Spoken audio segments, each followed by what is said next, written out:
occupé na actualité politique bi mooy la libération de ki nga xamante ne moom mooy Khalifa Sall nekkoon fi maire Ndakaaru ndax loolu séntu woon nga ko ci anam yi mu amee nii. waaw lu ñu doon xaar la libération Khalifa man ci suma gis-gis devoir républicain président de la république la daf ko waroon def lu yàgg bu ñu génnee ci présidentielle bi comme yàlla def na que Khalifa def na prison def na ñaari at te ñëpp xam nañ ni que dimension politique moo tax ñu def ko prisonnier. Macky Sall loolu la waroon njëkk def mooy libérer Khalifa. Libérer Karim. loolu ci suñu démocratie la mas a nekk. que à chaque fois boo xoolee nguuru Abdou Diouf. à chaque fois que mu am tension. Wade dem prison. fu muy mujjee mooy que Wade génn. donc Macky Sall waroon na ko def maintenant nag c'est vrai que am na calcul politique quand même. tey jii libération Khalifa bon est-ce que du piège. piège ci naka ci kan. est-ce que du piège parce que fu ñu toll nii Khalifa amatul doole bi mu amoon. dañ ko affaiblir. te tey jii.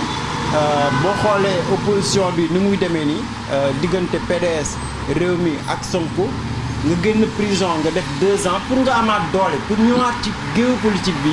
du yomb ci Khalifa. waaw dafa war a daal xool bu baax a baax fan la nar a teg tànkam. parce que fi mu jógee dafa metti trop emprisonnement 2 ans. et puis amul appareil politique. Bon amul benn alliance stratégique avec une force représentative. Bon ci suma xalaat daal warul def combat personnel. dafa war a moytu def combat personnel. parce que Macky toog na c'est sûr que am na pouvoir tous les pouvoirs. Il a une forte coalition.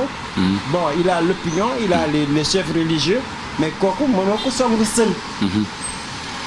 su ko defee dina def erreur bu mais boo xoolee mbooloo mi topp ci ginnaaw Khalifa Sall keroog bi mu génnee Rebeuss est-ce que tamit loolu mënul insinuer que ne loolu war na mën a changer reconfiguration carte politique yi.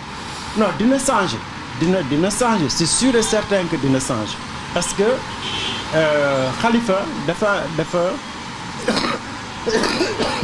pardon. Khalifa victime la. boo xoolee waa Ndakaaru même ñu dul PS d'accord ñu emprisonné ko parce que homme politique la. bi mu amee 20 ans 25 ans la commencé def politique. ba 60 ans ngay def politique nga am li nga gëm mais kooku mënoo ko jël rek teg ko def ko prisonnier nit ñi nangul la ko. Sénégalais yi loolu lañ d'accordul ci Macky Sall c'est-à-dire que kii politique la. waroo jaar ci politique. bala nga utiliser nguur gi pour dugal ko prison. donc neexul boo xoolee ni ñu ko libéré ba 1h ba 2h du matin nit ñuy taxaw di ànd ak moom ça veut dire que injustice bi Sénégalais yi mosuñu ci d'accord. donc Khalifa victime la. donc ça veut dire que dina am sympathie. bon ñaareel bi mooy que aussi boo xoolee parti social bi mu demee nii. wóorul parti socialiste am responsable bi nga xam ne dina leen doy ñoom ñëpp. Tanor moo doon téye kër parti socialiste. mais tey ji ñu bari ñu ngi xalaat Khalifa. ñu nekk membre wala ñu bañ a nekk membre parti socialiste actif ñoom ñëpp am nañu benn yaakaar ci Khalifa. pour parti socialiste. donc ça veut dire que Khalifa dina am confiance opinion bi. mais am na aussi confiance militant parti socialiste yi. bon léegi nag ban pexe la war a am moom laa bëggoon wax sànq. Khalifa est-ce que dafa war a taxawal parti. wala est-ce que dafa war a taxawal mouvement. mouvement bi nga xam ne dina am socialiste dina am démocrate dina am ñeneen ak ñeneen. defe naa foofu la war a teg tànkam. mooy nitu consensuel. boo xoolee expérience même parti socialiste. muy Djibo Ka muy Niass mais ñooñu bi ñu génnee mais dañu am tout de suite groupe parlementaire. parce que dañu créer benn mouvement. organisé ñu am seen idéal et Khalifa loolu la war a def. dafa war a créer benn mouvement bi nga xam ne du nekk rek socialiste. du nekk rek anti Macky Sall. mais un mouvement large. parce que bon na sóoraale que. fi mu jëm dafa sori. c'est-à-dire fii ak 2024 dafa sori. donc dafa war a gën a fagaru. gën a xam. bon que jeu politique bi fi mu toll nii. warul dugg ci logique partisane. su duggee ci logique partisane soo yaakaar daal soo moytu dina gën a am ay jafe-jafe. mais laaj na tamit ñuy fàttali ne amagul li nga xam ne moom mooy le recouvrement de ses droits civiques d'après li observateurs yi wax maanaam spécialistes yi loolu tamit doon na lu laxasu ci mbir mi est-ce que tamit du ko gàllankoor parce que sànq yaa ngi tudd waxu piège muy moom muy Karim Wade ñoom ñaar ñëpp amaguñu loolu ndax jàpp nga ne tamit loolu dina leen faciliter mbir mi. non du facilité parce que loolu laay gis nga Macky Sall politicien la. kenn mënul xalaat ba muy falu que moom dina démanteler PDS. pendant 7 ans amul lu mu deful PDS pour wàññi doole PDS. kenn mësul xalaat ni Khalifa fi mu jaar ak Khalifa avant muy àgg ci nguur gi. kenn mësul xalaat ni dina ko yóbbu prison. donc loolu Khalifa daf ko war a sóoraale. que Macky Sall fi mu toog nii c'est parmi les grands politiciens du Sénégal. donc kooku soo koy xeex da nga war a moytu lu bari. c'est-à-dire waroo ko minimiser. il faut mu respecter Macky Sall c'est un acteur politique. donc piège grâce bi mooy les droits civiques. Macky amul état d'âme. Macky dafa dur def naa ñoom ñëpp xam nañ que moom yoonam nekku ci par exemple kan moom moo sonn xalaat. que Karim dina génn prison ñu ne ko yow doo dem fenn da ngay génn réew mi. maanaam daal da nga jàpp ne su ma la déggee bu baax grâce bi daal am na piège bi ci ne. mais am na piège c'est sûr que am na piège parce que boo xoolee Karim dafa génn prison ñu ne ko doo dem sa kër doo dem Touba doo dem fenn. da ngay génn réew mi. nga génn réew mi ñu ne doo ñëwaat mais am na lu laxasoo ci grâce boobu. Khalifa c'est la même chose. c'est-à-dire que élection locale yu di ñëw. élection législative élection présidentielle Macky Sall du ko dooleel. donc ça veut dire que il faut mu xeex pour amaat ses droits civiques et politiques. mais loolu bataille bu rëy la est-ce que loolu laay wax piège bi. c'est-à-dire mu bañ a def xeex boobu xeexam moom kot.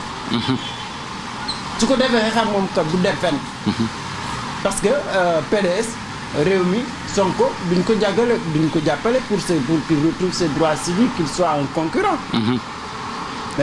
La majorité c'est pareil. donc moom dafa war a xool que am na piège c'est sûr et certain. que dañ ko gën a bugg a isoler. et Khalifa buñ ko isolé mënul gagner benn élection locale Dakar buñ ko isolé mënul am groupe parlementaire législatif. buñ ko isolé du mën a nekk candidat de l'opposition.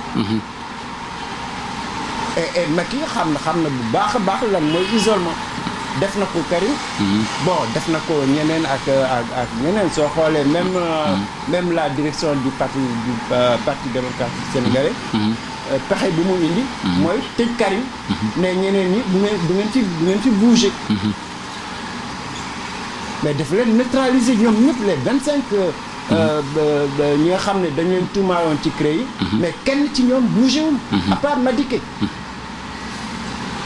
donc Khalifa aussi ne moytu que Macky politicien la. c'est sûr que grâce bi. bon xaalis bi joué na ci. c'est vrai que opinion bi joué na ci.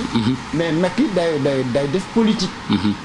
maanaam daal am na piège daal comme ni nga ko waxee mais bu ñu fàttalikoo ci élection yi ñu passé parti Khalifa Sall wala boog ñu àndoon Khalifa Sall ñu ngi woon ci coalition Idy tamit ba élection yi jàlle ba léegi gisuñu ko muy def ay sorties est-ce que génn Khalifa Sall mënul am impact ci parti yi fi nekkoon li ci mel ni PASTEF ak parti réew mi nga xam ne ci coalition boobu la bokkoon ci élection yi.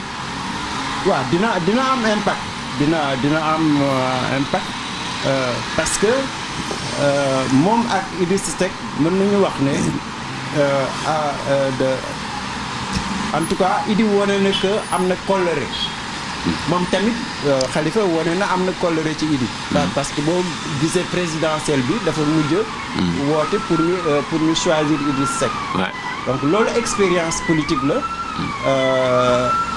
defe naa su génnee léegi moom bon xëy na dina gën a renforcer ses liens avec Idrissa Seck donc renforcement des liens avec Idrissa Seck mais par contre relation am ak PDS relation am ak Sonko ak relation am ak gauche bi c'est pas sûr que ñooñu nangul ko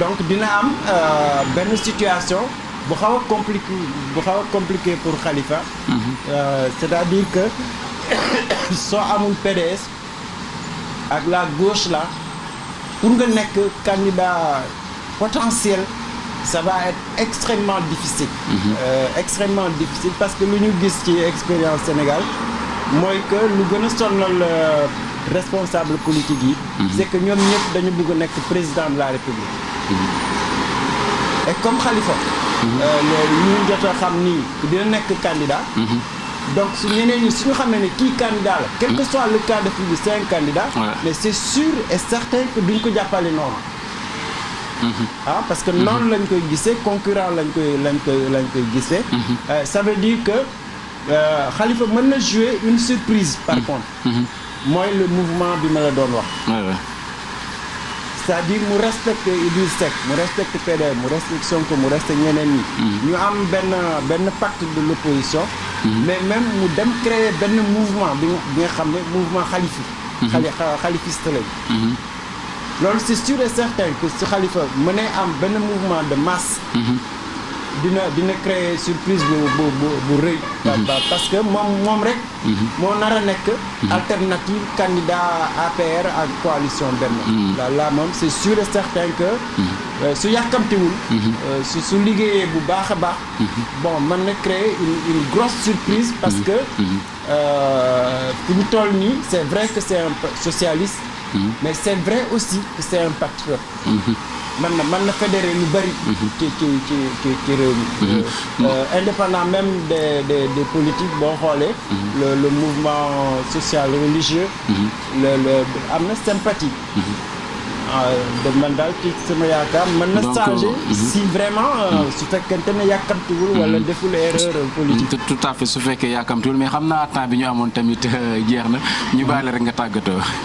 waaw merci Thione maa ngi kontaan toujours te ñu waxtaan ci actualité politique. maa ngi lay remercier bu baax a baax. merci beaucoup. merci. merci. merci.